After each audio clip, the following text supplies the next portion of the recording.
Hello guys, स्वागत है आपका मेरे चैनल में मैथ्स इजी पर। और आज मैं आपको कराने वाला हूँ चैप्टर नंबर 1 सेट। देखिए इसमें पढ़ते हैं। देखिए क्या सबसे पहले हम जानते हैं सेट क्या होता है। सबसे पहले क्या जानते हैं सेट क्या होता है, what is the meaning of set. तो सेट का मतलब आप देख रहे होंगे, सेट का मतलब क्या होता है, set is the well defined collection of object. इसका मतलब ये है बच्चों कि सेट क्या होता है, कोई भी एक वेल डिफाइंड चीज, कोई भी क्या एक वेल डिफाइंड चीज। सपोज मान लो मैं कह रहा हूँ कि क्या कि मुझे बताने की सेट क्या होता है, तो मैं कह रहा हूँ all writer in the world. तो हमें एक इंफॉर्मेशन तो दे रखी है, हमें क्या दे रखी है, इंफॉर्मेशन तो दे रखी है, लेकिन ये डिफाइन नहीं है। हमें क्या पता कौन से राइटर, पर यहाँ पर all writer are good in, are good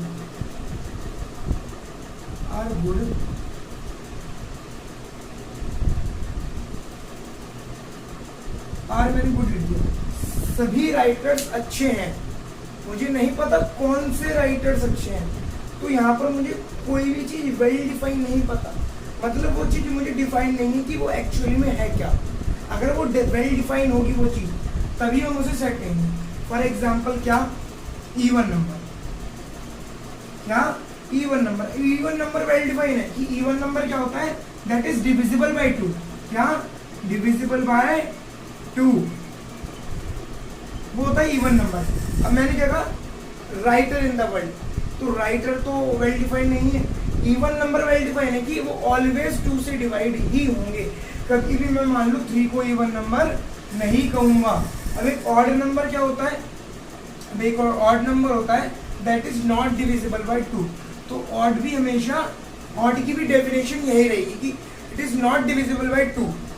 so अगर आई होप आपको वेल डिफाइन का मतलब समझ में आया होगा। तो वेल डिफाइन की जितनी भी सारी चीजें वेल डिफाइन है, उनको एक कलेक्ट करके, उनको क्या कर दें, एक कलेक्ट कर दे, तो वो क्या बन जाता है हमारा सेट। फॉर एग्जाम्पल मैं बताऊंगा अच्छी तरीके से, पहले आप डेफिनेशंस की तरफ हम मूव करते हैं। तो सेट्स आपको आई होप समझ में आ गया होगा, मैंने भी एग्जाम्पल भी दी थी इवन ऑड। अब देखिए सेट की रिप्रेजेंटेशन कैसे करी जाती है, सेट की रिप्रेजेंटेशन कैसे करी जाती है, मतलब कैसे हम सेट को लिख सकते हैं। तो सेट को हम 2 टाइप में लिख सकते हैं, एक तो टेबुलर फॉर्म और एक क्या होती है हमारी सेट बिल्डर फॉर्म। तो देखिए टेबुलर फॉर्म को हम रोस्टर फॉर्म भी कहते हैं। रोस्टर फॉर्म देखिए क्या होती है, all the element of a set are listed, the element are being separated by commas and enclosed with the braces. ये ब्रेसेस ये बेटे देख लो, मैं थोड़ी सा सेट की डेफिनेशन रफ कर रहा हूँ।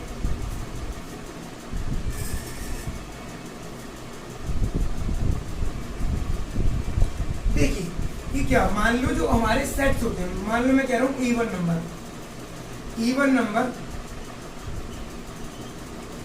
स्मॉलर देन 15 से छोटे इवन नंबर।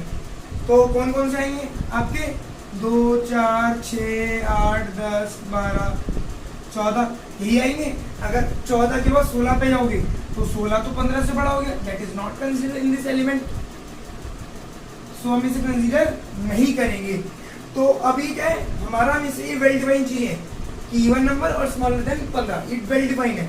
अब मैं इन्हें क्या कर दूं, इन्हें ये ब्रेसेस के अंदर डाल दूंगा, इन्हें इन ब्रेसेस के अंदर डाल दूंगा। और ये जो अंदर लिखा होता है ना, इसे हम कहते हैं एलिमेंट, इसे हम क्या कहते हैं एलिमेंट। एलिमेंट को सेपरेट करते हैं by the help of commas. Commas की मदद से मैंने क्या कर दिया, सेपरेट कर दिया और क्या कर दिया, इनक्लोज्ड कर दिया इन ब्रेसेस के अंदर। यानी इन ब्रेसेस के अंदर क्या कर दिया हमने, बंद कर दिया। तो वो हमारा क्या होता है, रोस्टर फॉर्म कहलाता है। और रोस्टर फॉर्म को हम क्या देते हैं, टेबुलर फॉर्म कह देते हैं। देखिए लिखा नहीं, हाँ ये लिखा, roster form are also known as tabular form. ये इंपॉर्टेंट चीज है, आप इसे नोट कर लीजिएगा। तो समझ में आया होगा ये रोस्टर फॉर्म क्या होती है। तो इसे मैं रफ कर देता हूँ, नोट करते रहिए साथ साथ। अब देखिए क्या हम पढ़ते हैं सेट बिल्डर फॉर्म की। सेट बिल्डर फॉर्म क्या होती है, all the element of a set possesses a single property which is not possessed by an element outside the set। इसका मतलब क्या है, जो भी एलिमेंट है, क्या है, जो भी एलिमेंट है possess a single property, कहने का मतलब सिंगल प्रॉपर्टी कंसिस्ट करते हो। कहने का मतलब मान लो मैं एक सेट बनाऊं, सेट ए 0.2 आयोटा -3 5 6 7। देखिए ये है मेरी, मैं कह रहा हूँ ये मेरा क्या है, एक सेट है।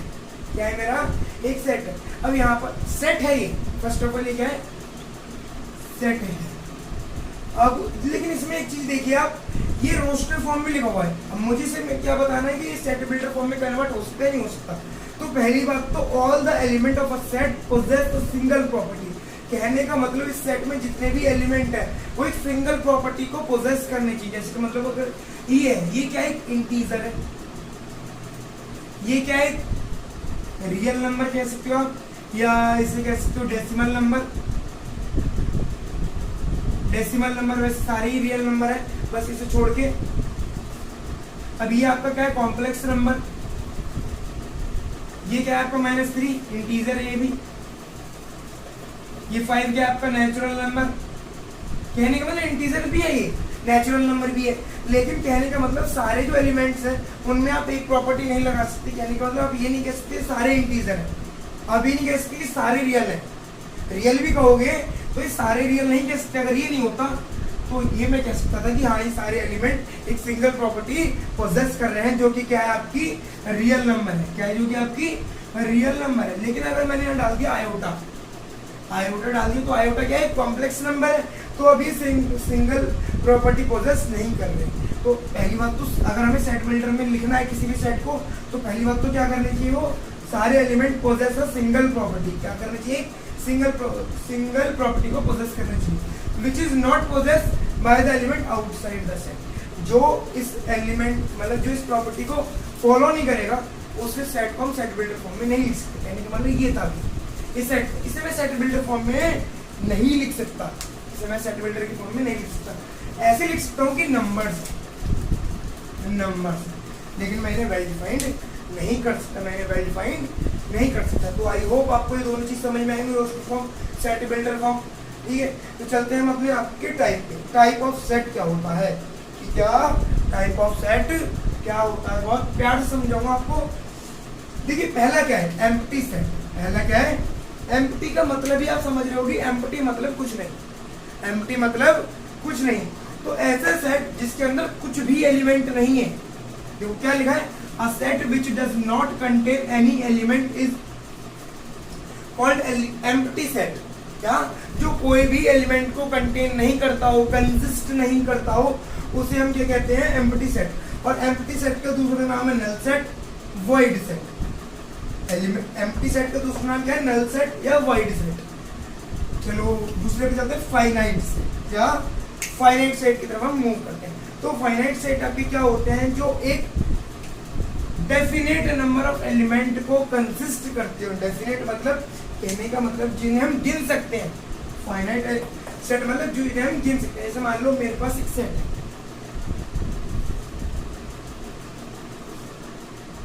अच्छे एग्जांपल दूंगा जिससे आपको समझ में आ जाए। ए,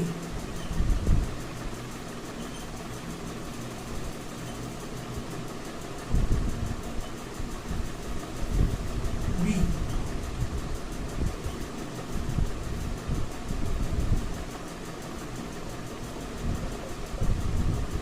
ये दो मेरे पास सेट लिखे हुए हैं। इसमें लिखे हुए रोस्टर फॉर्म में लिखे हुए हैं, फर्स्ट ऑफ इसमें लिखे हुए हैं और रोस्टर फॉर्म में आपके लिखे हुए हैं। तो जब रोस्टर फॉर्म में लिखे हुए हैं, क्या लिखे हुए हैं, रोस्टर फॉर्म में जब लिखे हुए हैं तो हमें इन्हें कैसे लिखेंगे, मतलब रोस्टर फॉर्म में लिखेंगे। हमें कब कहेंगे कि फाइनाइट सेट है या इनफाइनाइट सेट है। तो हमें अगर अंदर के एलिमेंट्स, क्या अंदर के एलिमेंट्स अगर हम गिन सकते हैं, क्या दे आर काउंटेबल। यहाँ पे आप ये लिख सकते हैं, they are countable, there are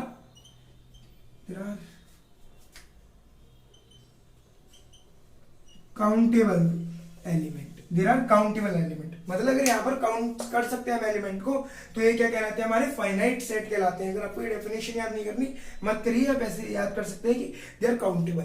क्या, इन्हें हम काउंट कर सकते हैं। यहाँ पर देख लीजिए, इन्हें हम क्या काउंट कर सकते हैं। क्या आपको नंबर पता है नंबर का एंड कहाँ पर है, आपको पता है क्या नंबर का एंड कहाँ पर है, नहीं हमें नहीं पता, तो इसलिए हम पता नहीं कहाँ तक जा रहे हैं, तो इसलिए क्या कहलाएंगे, इनफाइनाइट सेट। इनफाइनाइट सेट अगर फाइनाइट है कोई बात नहीं, अगर फाइनाइट नहीं है तो अदरवाइज वो क्या होगा आपका इनफाइनाइट, क्या होगा वो अदरवाइज इनफाइनाइट सेट होगा। चलिए बात करते हैं इक्वल सेट की कि इक्वल सेट क्या होता है। मैं सिर्फ करता हूं दोबारा समझाने के लिए आपको।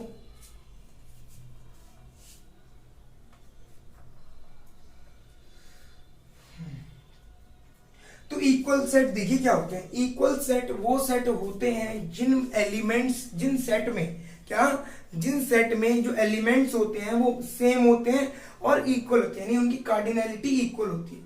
जैसे क्या, इक्वल सेट मैंने ए ले लिया such that A is equals to 1 2 5 7, ये ले लिया, यहां पर 3 कर दूंगा। मैंने बी सेट ले लिया 7 3 1 5। यह सिंपल है, मैं पहले आपको सिंपल तरीके से बताता हूं।